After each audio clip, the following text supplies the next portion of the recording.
Dear physics aspirants, right now I have the figure 3.28. A potentiometer G is a galvanometer and R is variable resistance rheostat.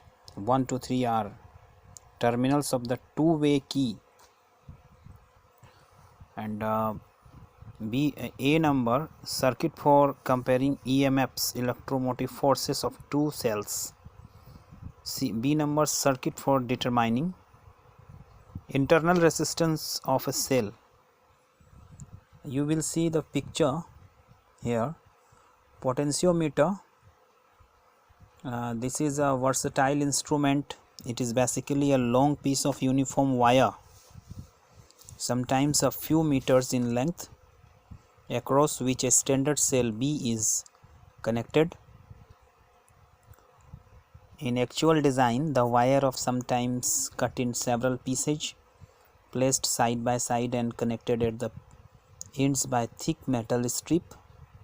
Figure 3.28 will provide you the information regarding what I am asking. In the figure, the wires run from A to C. A to C, you will see the small vertical portions are the thick metal strips connecting the various sections of the wire. A current I flows through the wire, which can be varied by a variable resistance rheostat R in the circuit. Since the wire is uniform, the potential difference between A and any point or at a distance L from A is, here you will see the formula. Formula is here, where this symbol is the potential drop per unit length. Figure 3.28 shows an application of the potentiometer to compare the EMF electromotive force of two cells of EMF E1 and E2. The points marked 1, 2, 3 and a two-way key. Consider first the position of the key where 1 and 3 are connected, so that galvanometer is connected to E1. You will see here E1, galvanometer. And I would like to ask you, the jockey is moved along the wire till at a point N1 at a distance L1 from A. There is no deflection in the galvanometer. We can apply Kirchhoff's loop rule.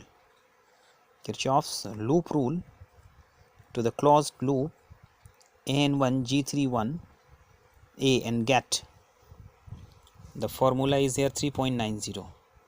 Similarly, if the another EMF is balanced against L2 and N2, then we will get this formula. The simple mechanism thus allows one compare the EMFs of any two sources, E1 and E2. In practice, one of the cell is chosen as a standard cell whose EMF is known to a high degree of accuracy. The EMF of the other cell is then easily calculated from equation 3.92. We can also use the potentiometer to measure the internal resistance of a cell.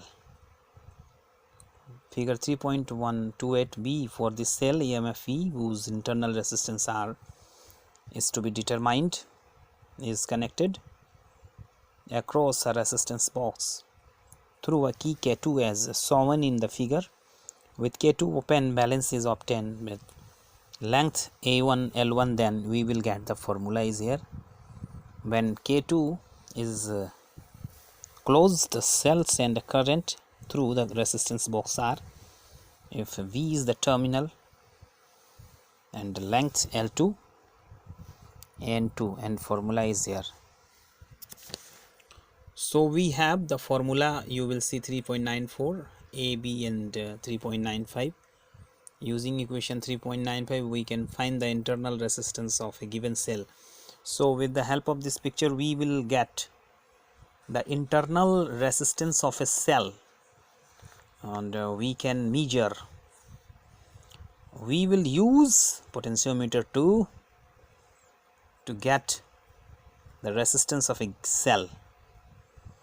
The potentiometer has the advantage that it draws no current from the voltage source being measured, as such as it is affected by the internal resistance of the source, such as it is unaffected by internal resistance of the source, and numerical is here 3.10. You will get the greater information regarding the numerical.